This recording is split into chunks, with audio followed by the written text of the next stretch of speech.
عجیب بات ہے کہ سب سے اہم مہم مرحلہ وہ ایمان کا ہے. تمام انبیاء و مرسلین ایمان کے لیے مبعوث ہوئے تھے، اور سب سے بڑا اختلاف بھی ایمان میں ہے.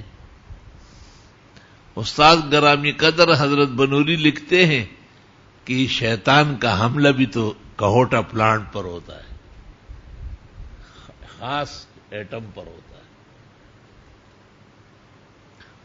چونکہ ایمان بہت بڑی طاقت ہے. کہتے کہ سیالکوٹ کے اندر ایک غیر مقلد تھا زمانے قدیم میں، اور وہ ہر جمعے کو حضرت اقدس امام الائمہ امام ابو حنیفہ کی شان میں نازیبا کلمات کہتا تھا. تو وہاں ایک اور بزرگ عالم تھے، وہ بھی غیر مقلد تھے. ان سے جا کے بتایا جاتا تھا تو وہ چپ ہو جاتے تھے.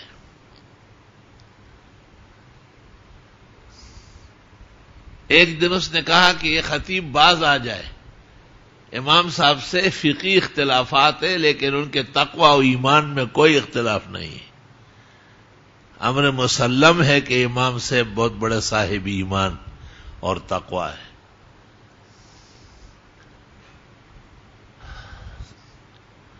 اور کہا کہ اگر یہ خطیب باز نہیں آیا تو یہ بغیر ایمان کے دنیا سے جائے گا. یہ امام ابو حنیفہ کو ایسا کیوں کہتے ہیں؟ کچھ زمانہ گزر گیا، مرزا قادیانی نکل آیا.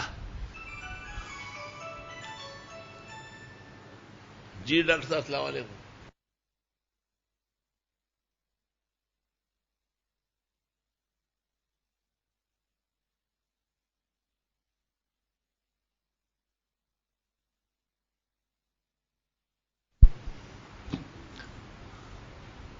تو وہ مرزا قادیانی پیدا ہوا، اس نے اکو بکو لڑایا انگریزوں کے حکم پر.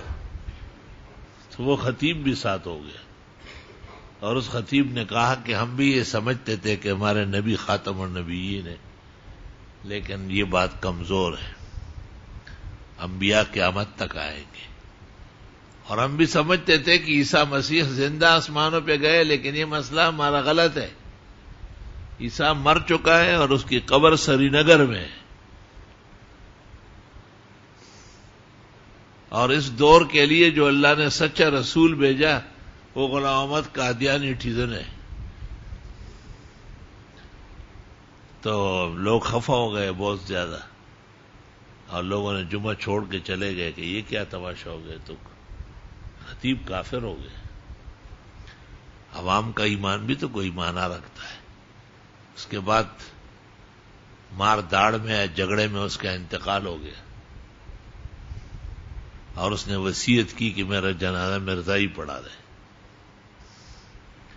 تو وہ بزرگ غیر مقلد جس نے کہا یہ باز آ جائے ورنہ ابو حنیفہ کو برا کہنے والا ایمان پر نہیں مرے گا، اس سے جا کے پوچھا گیا کہ اب علم غیب تو خدا کے سوا کسی کو نہیں، آپ نے یہ بات کہی وہی ہوا.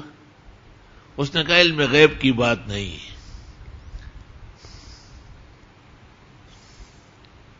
بخاری میں ہے کہ من عاد علی ولی فقد آذنت بالحرب. ابو حنیفہ کی ولایت پہ کلام ہی نہیں ہے کہ وہ اللہ کے بلند اولیاء میں سے ہے. اور اللہ کہتے جو میرے ولی کو تکلیفیں دے میری طرف سے اس کو جنگ کا اعلان ہے. اور جنگ جب ہوتی ہے تو سب سے طاقتور جگہ پر دشمن حملہ کرتا ہے، اور وہ مومن کا ایمان ہے. اس لیے ابو حنیفہ کی بیعت بھی سے اس کا ایمان سلب ہو گیا.